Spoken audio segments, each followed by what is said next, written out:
کہ آپ کو نماز کا طریقہ آتا ہے؟ بہت آسان انداز میں مکمل نماز کا طریقہ احادیث کی روشنی میں بتانے لگا ہوں، توجہ کے ساتھ آپ نے سنا، اور اس کو اتنا شیئر کریں کہ اگر کسی کی آپ کی وجہ سے نماز درست ہو جاتی ہے، ساری زندگی وہ جو نماز ادا کرے گا اس کا ثواب آپ کو بھی ملے گا اور مجھے بھی ملے گا۔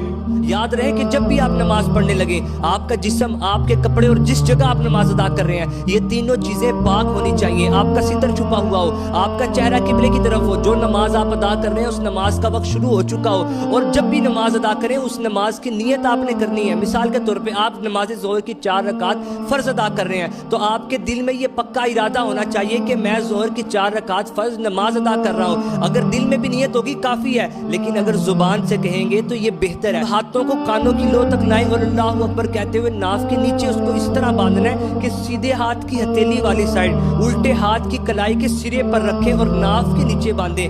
پھر آپ نے ثنا پڑھنی ہے، سبحانک اللہم وبحمدک وتبارک اسمک وتعالی جدک ولا الہ غیرک، اعوذ باللہ من الشیطان الرجیم، بسم اللہ الرحمن الرحیم۔ اب سورہ فاتحہ پڑھنی ہے۔ کئی لوگ غلطیاں کر رہے ہوتے ہیں، توجہ کے ساتھ آپ نے سننا ہے۔ الحمدللہ رب العالمین الرحمن الرحیم مالک یوم الدین ایاک نعبد و ایاک نستعین اہدنا الصراط المستقیم صراط الذین انعمت علیہم غیر المغضوب علیہم ولا الضالین۔ پھر آہستہ آواز میں آمین کہنا۔ پھر بسم اللہ الرحمن الرحیم پڑھ کر قرآن پاک کی کوئی سی 3 آیات یا کوئی چھوٹی سورت پڑھ لیں۔ بسم اللہ الرحمن الرحیم، قل هو اللہ احد اللہ الصمد لم یلد ولم یولد ولم یکن له کفوا احد۔ پھر رکوع میں چلے جائیں اور رکوع میں آپ کے دونوں ہاتھ آپ کے گھٹنوں پر ہونے چاہیے۔ پھر آپ نے 3 مرتبہ یہ تسبیح پڑھنی ہے، سبحان ربی العظیم۔ 3 مرتبہ پڑھنے کے بعد آپ سیدھے کھڑے ہو جائیں اور ہاتھوں کو چھوڑ دیں، اور پھر آپ نے اگر اکیلے نماز پڑھنے ہیں اللہم ربنا ولک الحمد، اس حالت کو کوما کہا جاتا ہے۔ پھر آپ سجدے میں چلے جائیں،